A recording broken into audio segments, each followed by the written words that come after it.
నమస్తే friends. ఆఫ్ఘనిస్తాన్లోని Bagram air base గురించి America తీసుకున్న స్ట్రాటజీ మరియు అది భారతదేశంపై చేసిన ఆరోపణ ఇప్పుడు దాని తలపైనే భారమవుతోంది. డొనాల్డ్ ట్రంప్ నేతృత్వంలోని అమెరికా పరిపాలన భారత్ను పదే పదే హెచ్చరిస్తూ ఉండేది. కానీ ఇప్పుడు వాళ్లు సొంతంగా వేసిన వలమే భయంకరంగా చిక్కుకున్నారు. బగ్రామ్ను వదిలేయాల్సిన పరిస్థితి ఎదురైంది. నిజంగా భారతదేశం తీసుకున్న ఫ్యూచర్ ప్లాన్ అమెరికాను తన హద్దుల్లో ఉంచింది. అమెరికా అనుకుంది, బగ్రామ్ వెనుక కొన్ని ప్లాన్లు చేసుకుందాము, అవి భారత్కు తెలియకుండా ఉంటాయని భావించింది. నిజమేంటంటే భారత్ ఈ విషయం గురించి ముందే తెలుసుకోవటం మాత్రమే కాదు, ప్రతీకార చర్యల్లో అమెరికాకి అలాంటి పాఠం నేర్పించింది. కాబట్టి ఇప్పుడు అమెరికా బగ్రామ్ నుండి వెనక్కి తగ్గాల్సి వచ్చింది. డొనాల్డ్ ట్రంప్ భారత్ మరియు ఆఫ్ఘనిస్తాన్ను బగ్రామ్ బేస్ విషయంపై నిరంతరం ఒత్తిడి చేస్తూ వచ్చారు. ఆయన చెప్పేవారు, భారత్ అక్కడ తన శాశ్వత కేంద్రాన్ని ఏర్పాటు చేస్తే కఠినమైన నిషేధాలను ఎదుర్కోవాల్సి వస్తుందని. అలాగే ఆఫ్ఘనిస్తాన్లోని తాలిబాన్ పరిపాలనకు ఆయన హెచ్చరిక ఇచ్చారు. దీనివల్ల ఆఫ్ఘనిస్తాన్కి అత్యంత కష్ట సమయం ఎదురవుతుందని. ఆ తర్వాత అమెరికా వైపు నుంచి భారత్కి కేవలం 18 గంటల అల్టిమేటం ఇచ్చారు. దాంతో ప్రపంచంలో కలకలం రేగింది. అంతా అనుకున్నారు, అమెరికా ఇప్పుడు ఎలాంటి అడుగు వేస్తుందో అని. ఒక వార్త ప్రపంచమంతా వ్యాపించింది. అమెరికా తన B-2 బాంబర్ విమానాలను ఆఫ్ఘనిస్తాన్ వైపు పంపించింది అని. అది విన్న వెంటనే ప్రపంచం వణికిపోయింది. అసలు ఈ B-2 బాంబర్ వచ్చేసిందంటే ఏదో భారీ విధ్వంసక ఎయిర్ స్ట్రైక్ జరగబోతోంది అన్నమాట. ఎందుకంటే ఈ విమానాలను అమెరికా పెద్ద ఎత్తున బాంబింగ్ కోసం ప్రత్యేకంగా పంపుతుంది. ఈ హెచ్చరిక కేవలం ఆఫ్ఘనిస్తాన్ కోసం మాత్రమే కాదు, నేరుగా భారతదేశం కోసం కూడా అయ్యింది. కానీ ఇప్పుడు భారత వ్యూహంలో అమెరికా స్వయంగా చిక్కుకుపోయింది. భారత్కు వ్యతిరేకంగా ప్లాన్ చేసినది ఇప్పుడు అదే తనకు నష్టం చేసుకుంది. దాని నుండి బయటపడే మార్గం దానికి ఏదీ లేదు. బగ్రామ్ ఎయిర్బేస్లో 50% భాగంపై హక్కు పొందాలని అమెరికా కలలు కంటూ ఉండేది. అయితే ఆ కల ఇప్పుడు కుప్పకూలిపోయింది. అదేవిధంగా ఆ దేశం B-2 బాంబర్స్ కూడా ఇప్పుడు ప్రభావవంతంగా నిలిచాయి. ఈ మొత్తం పరిస్థితి వెనుక నిజం ఏమిటి? తాజా సమాచారం ఏమిటి? భారత్ ఎలా అమెరికాను వెనక్కు నెట్టింది? బగ్రామ్ బేస్పై తన జాతీయ హక్కులను మళ్లీ ఎలా స్థాపించింది? భారత సైన్యం బగ్రామ్ రక్షణ కోసం ఎంత వెట్టి ఏర్పాట్లు చేసిందో గత 24 గంటల్లో జరిగిన సంఘటనలు స్పష్టంగా చూపిస్తున్నాయి. ప్రస్తుతం అమెరికా పడుతున్న ఇబ్బందులకు బాధ్యత కూడా అమెరికానే తీసుకోవాలి. ఎందుకంటే భారతదేశం ఆ దేశపు B-2 బాంబర్పై దృష్టి పెట్టడమే కాకుండా అమెరికా మొత్తం ప్రణాళికాబద్ధమైన వ్యూహాన్ని కూడా చిత్తు చేసింది. ఈ మొత్తం కేసు గురించి పూర్తి వివరాలు, తాజా అప్డేట్స్ మేము ఈ ప్రస్తావనలో మీకు చెప్పబోతున్నాం. మా ఛానల్తో కలిసి ఉండండి. మీరు ఇప్పుడే వీడియోకు లైక్ చేసి మా ఛానల్ను సబ్స్క్రైబ్ చేసుకోండి. దానితో అన్ని ముఖ్యమైన సమాచారాలు అందరికంటే ముందు మీకు అందుతూ ఉంటాయి. ఫ్రెండ్స్, భారత్ బగ్రామ్ని కేవలం వ్యూహాత్మకంగా మాత్రమే కాకుండా తన ఎయిర్ ఫోర్స్ సౌకర్యానికి ఒక బలమైన సైనిక కేంద్రంగా మార్చేసింది. ప్రపంచం భారత్ తన ఉనికిని మాత్రమే బలపరుచుకుంటుంది అన్నప్పుడు భారత్ బగ్రామ్లో తన స్థానం పక్కాగా బలపరుచుకుని దాన్ని పూర్తిగా సైనిక శిబిరంగా మార్చేసింది. అమెరికాకు యొక్క ఇంటెలిజెన్స్ బ్యూరోస్కు ఆ విషయం తెలిసేటప్పటికీ చాలా ఆలస్యమైపోయింది. దీని ఫలితం ఈరోజు భారత్ ప్రపంచ వేదికపై అమెరికాను వణికించి నిరూపించింది. ఈ చారిత్రక విజయానికి మరియు భారత్ చేసిన భారీ ప్రయత్నాలకు కామెంట్లో ఒక జై హింద్ తప్పకుండా రాయండి. అలాగే ఫ్రెండ్స్, మీ అందరికొక వినమ్ర అభ్యర్థన ఉంది. మీరు ఏ ప్రాంతం, నగరం లేదా మూల నుంచి మా వీడియో చూస్తున్నారో దాన్ని కూడా కామెంట్లో తప్పకుండా రాయండి. దాని ద్వారా మేం మీకు ఆ ప్రాంతానికి సంబంధించిన మరింత ఖచ్చితమైన, ఉపయోగకరమైన సమాచారాన్ని మెరుగ్గా అందించగలుగుతాము. ఫ్రెండ్స్, బగ్రామ్ ఎయిర్ బేస్ వద్ద చాలా రోజులుగా అమెరికా తన దావాను వినిపిస్తోంది. అదే, అమెరికా ఒకప్పుడు బగ్రామ్ను వదిలి వెళ్లిపోయింది. కానీ ఇప్పుడది బగ్రామ్పై కనీసం 25% వాటా దానికి రావాలి అంటుంది. కానీ దాని అసలు ఉద్దేశం చాలా ఎక్కువగా ఉంది. మీరు అర్థం చేసుకుంటే ఆశ్చర్యపోతారు, మీ కాళ్లు వణికిపోతాయి.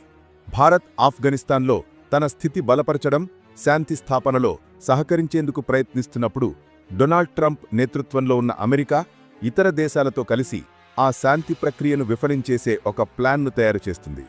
అది భారత్ చేసిన అన్ని ప్రయత్నాలను సఫలీకృతం కాకుండా చేయడం, ఆఫ్ఘనిస్తాన్లోని భారత ఎయిర్బేస్ కేంద్ర ప్రాజెక్టును శాశ్వతంగా ఆపడానికి ఒక పెద్ద కుట్ర మొదలుపెట్టింది.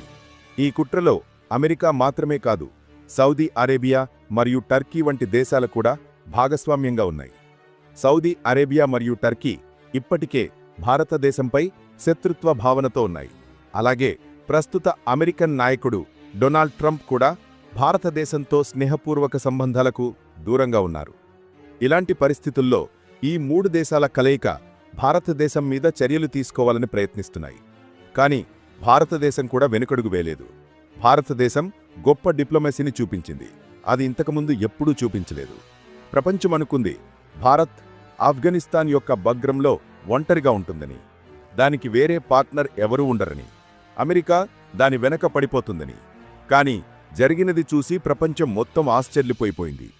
ఇప్పుడు భారత్ బగ్రం ఎయిర్బేస్ను తన సైనిక కేంద్రంగా మార్చేసింది. అంతేకాదు 28 కంటే ఎక్కువ దేశాల మద్దతు కూడా తెచ్చుకుంది. ఇది భారత్ డిప్లొమాటిక్ టాలెంట్కు అందమైన ఉదాహరణ. అమెరికాకు ఈ విషయంపై చిన్న క్లూ కూడా దొరకలేదు. భారత్ కొద్ది రోజుల్లోనే బగ్రంపై 51కి పైగా దేశాల మద్దతు గెలుచుకుంది. అది సాధారణ మద్దతు కాదు. పెద్ద షాక్ ఎప్పుడొచ్చిందంటే భారత్కు 51 దేశాలతో పాటుగా రష్యా, ఇజ్రాయిల్ ముఖ్యమైన సహకారం అందిస్తున్నాయని తెలిసినప్పుడు. ఇంకా ఆసక్తికర విషయమేమిటంటే జపాన్, ఆస్ట్రేలియా కూడా భారత్కు అటువంటి మద్దతు ఇచ్చాయి. ఇది ప్రపంచ వేదికపై ప్రశంసనీయంగా మారింది. ఈ విషయాన్ని ప్రపంచం ఇంతగా గమనించలేకపోయింది. భారత్ ఆఫ్ఘనిస్తాన్లో కేవలం తన సైనిక కేంద్రం మాత్రమే కాకుండా ప్రపంచ ప్రధాన శక్తుల్లో ఒకటిగా నిలిచింది. భారత్ ఉపగ్రహ చిత్రాల ద్వారా ప్రపంచం మొత్తం బగ్రంలో గత కొన్ని రోజులుగా ఎంత తీవ్రమైన కార్యకలాపాలు జరుగుతున్నాయో చూశారు. భారతదేశం C-17 గ్లోబ్ మాస్టర్ విమానాల నుంచి ప్రత్యేక కమాండో యూనిట్ల వరకు కూడా అక్కడ నియమించింది. దాని తర్వాత భారత్ తన అత్యంత అధునాతనమైన ఎయిర్ డిఫెన్స్ సిస్టమ్ S-400ను పూర్తి స్థాయిలో అక్కడ ఏర్పాటు చేసింది. దాని తర్వాత ప్రపంచం గమనించింది. భారత్ ఎయిర్ డిఫెన్స్ సిస్టమ్ తర్వాత తన ఎయిర్ ఫోర్స్ను కూడా అక్కడ నిలిపింది. భారత యుద్ధ విమానాలు నిరంతరం ఆకాశంలో మానిటరింగ్ చేస్తూ ఉన్నాయి. ఇదంతా భారత్ ఆఫ్ఘనిస్తాన్ సంబంధాలను బలపరచడానికి జరుగుతోంది. ఇది చరిత్రలో చాలా పెద్ద మెట్టు తీసుకున్న సంగతి. నిజానికి అమెరికా భారతదేశం యొక్క పెరుగుతున్న శక్తిని చూసి భయపడింది. అమెరికాకు ఇప్పుడు అర్థమైపోయింది భారతదేశంపై ఇప్పుడు ఎటువంటి ఒత్తిడి పనిచేయడం లేదని. అందుకే భారతదేశానికి వ్యతిరేకంగా ఒక పెద్ద ప్లాన్ తయారు చేసింది. ఆ ప్లాన్ ఏమిటంటే ఆఫ్ఘనిస్తాన్లో తన యుద్ధ విమానాలను మెల్లగా ప్రవేశపెట్టడం. ఆ విమానాలు అమెరికా యొక్క F-35 మోడల్. అయితే భారత్ ఆ ప్లాన్ను ముందే దెబ్బతీసింది. కానీ అమెరికా ఇంకా ఓటమిని అంగీకరించలేదు. తర్వాత తన అత్యంత ఘాతకమైన ఆయుధం, ప్రపంచంలోనే అతిపెద్ద బాంబ్ బ్లాస్టర్ B-2 స్పిరిట్ బాంబర్ను ఆఫ్ఘనిస్తాన్కు పంపారు. ఇది అమెరికా యొక్క అత్యంత పెద్ద వ్యూహంలో ఒకటి. ఇందులో టర్కీ మరియు సౌదీ అరేబియా కూడా భాగం. ఆఫ్ఘనిస్తాన్ సరిహద్దు టర్కీ లేదా సౌదీతో నేరుగా కలవకపోయినా సముద్ర మార్గం ద్వారా సౌదీ అరేబియాను దాటి టర్కీ దారి గుండా ఆఫ్ఘనిస్తాన్కు చేరడం సులభమవుతుంది. అందుకే అమెరికా B-2 బాంబర్ కోసం టర్కీ ద్వారా సౌదీ అరేబియాకు వెళ్లి ఆఫ్ఘనిస్తాన్లోకి ప్రవేశించే పూర్తి వ్యూహాన్ని సిద్ధం చేసింది. ఈ ప్రణాళిక సఫలమైతే చైనా మధ్య జరుగుతున్న వ్యాపార ఒప్పందాలపై కూడా దీని తీవ్ర ప్రభావం పడేది. దాంతో ఎక్కువ నష్టం భారత్కే ఉంటుందని భావించారు. అంటే అమెరికా ఈ ప్లాన్ ద్వారా బగ్రం ప్రాంతంలో 50% అధికారం సాధించాలని అనుకుంటుంది. అమెరికాకు నమ్మకముండేది B-2 బాంబర్ ద్వారా ప్రవేశించినప్పుడు బగ్రం ప్రాంతం సులభంగా తన చేతికి వస్తుందని. కానీ అది మరిచిపోయింది. ఈసారి తనకు ఎదురుగా ఉన్న దేశం సాధారణ దేశం కాదని. అది భారత్. ఇది అదే భారత్ శత్రువు దగ్గరికి వెళ్లే ముందు అతని బలహీనతను గుర్తించి దాన్ని పట్టుకునేది. ఇక్కడ కూడా భారత్ అదే చేసింది. అమెరికా అనుకుంది భారత్కు తన ప్లాన్ గురించి తెలియదులే అని. కానీ భారత్ కావాలని అలాంటి భ్రమను సృష్టించింది. నిజానికి భారత్ యొక్క ఇంటెలిజెన్స్ సంస్థలు అమెరికా యొక్క ఈ మొత్తం వ్యూహాన్ని ముందే బయటపెట్టేశాయి. భారత్కు అమెరికా తీసుకున్న అన్ని చర్యల ముందస్తు సమాచారం తెలిసిపోయింది. ఎందుకంటే భారత్ తన భద్రతా వ్యవస్థ, రాడార్ నెట్వర్క్ మరియు ఉపగ్రహ వ్యవస్థను ఆఫ్ఘనిస్తాన్ నుంచి ఇరాన్ మరియు రెడ్ సీ వరకు ముందే యాక్టివ్ చేసింది. అమెరికా యొక్క B-2 బాంబర్ ప్రవేశం గురించి భారత్ తెలుసుకున్న వెంటనే అమెరికాకు హెచ్చరిక సందేశం పంపింది. భారత్ రాడార్ B-2 బాంబర్ను ట్రాక్ కూడా చేసింది. ఈ సంఘటన ప్రపంచాన్ని ఆశ్చర్యపరిచింది. B-2 బాంబర్ను సూపర్ స్టీల్ బాంబర్ షాక్ అన్నట్లు పిలుస్తారు.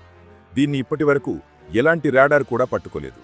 కానీ దాని కనిపించకుండా ఉండే శక్తి కారణంగా ఇది ప్రపంచానికి భయం కలిగించే చిహ్నంగా ఉంది.